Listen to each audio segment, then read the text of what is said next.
पेशा कोई भी हो, राजनीति हो या व्यापार या सामाजिक कार्य कोई भी करते हो, हर व्यक्ति चाहता है कि अपनी संतान को एडजस्ट कर ले। अब इसी बात को लेकर के चौधरी वीरेंद्र सिंह यानी कि बांगर चौधरी बहुत दिनों से अपनी आवाज़ सुना रहे हैं कि अपने बेटे का यानी कि बृजेंद्र सिंह का पॉलिटिकल करियर वो सेव कर लें। हिसार से सांसद हैं बृजेंद्र सिंह। कुलदीप बिश्नोई और जो जननायक जनता पार्टी वो तो एक बाधा है ही है, अब और कई चेहरे ऐसे सामने आ रहे हैं जो हिसार से दावेदारी कर रहे हैं बीजेपी के टिकट के लिए।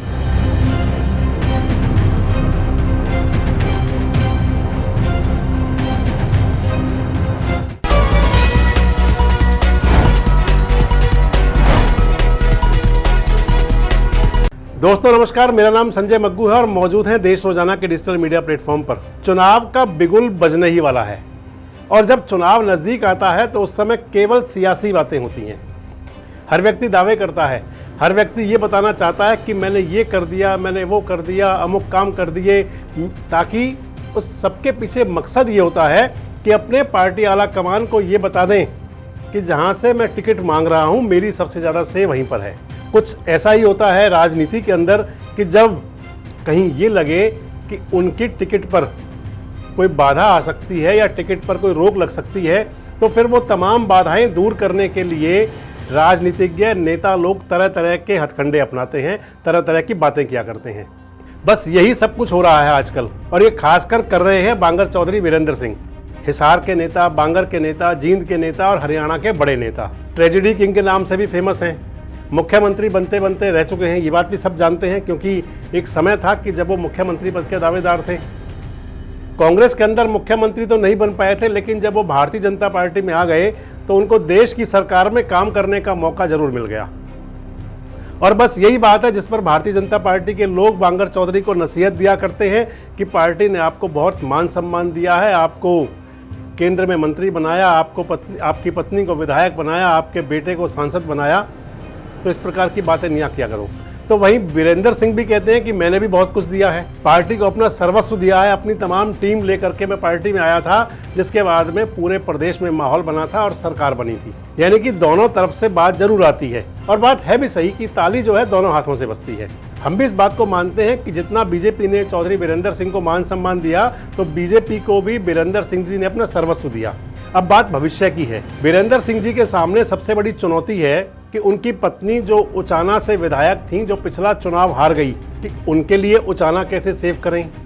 और दूसरी चुनौती है कि जो उनके सांसद पुत्र हैं, सेवानिवृत्त नौकरशाह हैं, आईएएस अधिकारी थे, आईएएस की नौकरी छोड़कर राजनीति में आए, सांसद तो बन गए, लेकिन आगे राजनीति कैसे चले, सीट कैसे सेफ रहे, दूसरी परेशानी उनकी ये है। और इस सब को लेकर क्योंकि सबसे बड़ी जो बाधा है, सबसे बड़ी जो परेशानी है वो जननायक जनता पार्टी है, इसलिए बांगर चौधरी वीरेंद्र सिंह लगातार कहते रहे हैं कि जेजेपी से पीछा छुड़ाओ, जेजेपी से पीछा छुड़ाओ, जेजेपी से गठबंधन तोड़ो, अगर जेजेपी के साथ रहे तो ये हो जाएगा, वो हो जाएगा, मनोहर फिट है, जेजेपी फ्यूज है, इस तरह की बातें करते हैं। प्रदेश अध्यक्ष सामने हो तो कहते हैं कि अगर आपने जेजेपी से गठबंधन नहीं तोड़ा तो 20 सीट भी नहीं आएंगी, मतलब तमाम तरह की बातें कहते हैं। अब पार्टी आला कमान पर इस बात का कितना असर पड़ रहा है ये भी तक क्लियर तो नहीं है, लेकिन ये जरूर है कि चौधरी वीरेंद्र सिंह आज भी भारतीय जनता पार्टी में सक्रिय पूरी तरह से हैं। भले ही वो इनेलो के मंच पर चले गए हों, भले ही 2 अक्टूबर को उन्होंने अपनी आवाज़ सुनाई हो बिना झंडे डंडे के, कहा हो कि कोई झंडा नहीं है, कोई डंडा नहीं है, कोई पॉलिटिकल बैनर नहीं था, और अपनी आवाज़ सुनाई और आवाज़ सुना करके कहा कि जेजेपी से पीछा नहीं छुड़ाया, जेजेपी से गठबंधन नहीं तोड़ा तो फिर मेरी ना है, मैं पार्टी छोड़ दूंगा। तो तमाम तरह की बातें करने के बाद भी अभी वो गठबंधन टूटने वाली बात तो हो नहीं रही। और ये चौधरी वीरेंद्र सिंह खुद भी कह चुके हैं कि भाई मेरी तो तुम मानोगे नहीं, क्योंकि बीजेपी के फैसले जहां होते हैं मुझे पता है, ये वीरेंद्र सिंह कई बार कह चुके हैं। ये तो बात हुई जेजेपी की।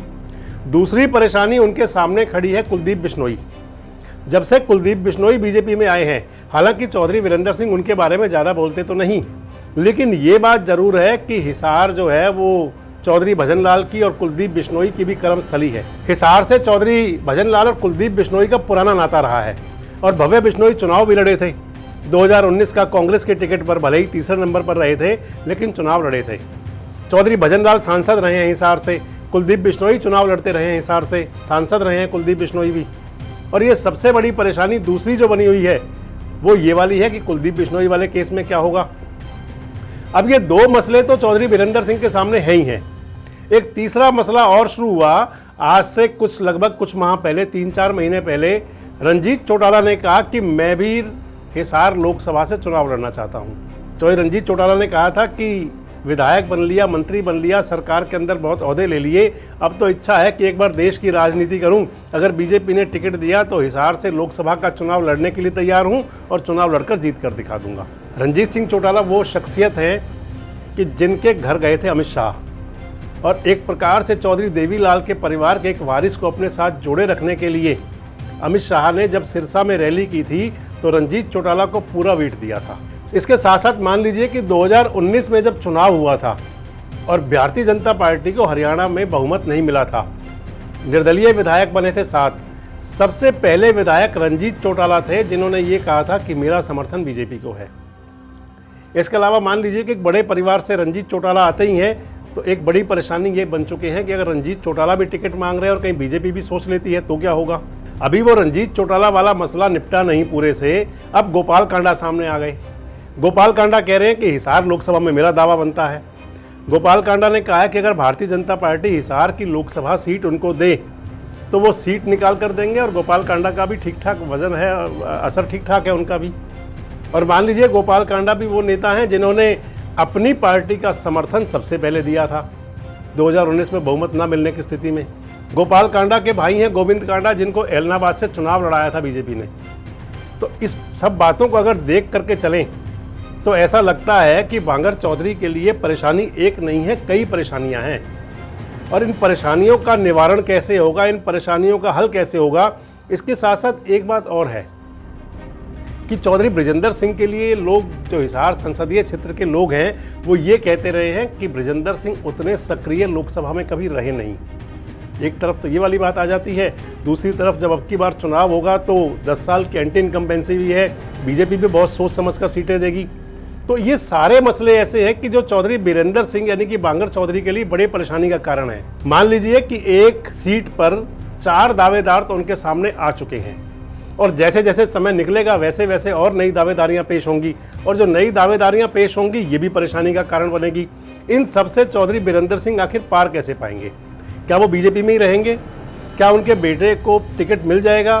क्या बीरेंद्र सिंह के कहने से बीजेपी गठबंधन तोड़ लेगी जेजेपी से? बहुत सारे सवाल हैं और इन सवालों के जवाब आपके पास भी हैं। हमारे सुधी दर्शक क्योंकि हमेशा हमारे से जुड़े रहते हैं, अगर आपको लगता है कि इनमें से कोई सवाल कि जिसका वाजिब जवाब आपके पास हो तो आप ज़रूर बताएं। और समय सभी सवालों का जवाब तो होता ही है, जब चुनाव नज़दीक आएगा तो इन प्रकार के सवालों के जवाब खुद ब खुद भी सामने आएंगे। लेकिन आप भी कमेंट्स बॉक्स में आके अपनी प्रतिक्रिया दे सकते हैं। और हमारे साथ जुड़े रहने के लिए देखते रहिए देश रोजाना का YouTube चैनल सब्सक्राइब कीजिए। साथ ही देश रोजाना की खबरें सबसे पहले देखने के लिए प्रेस कीजिए बेल आइकन।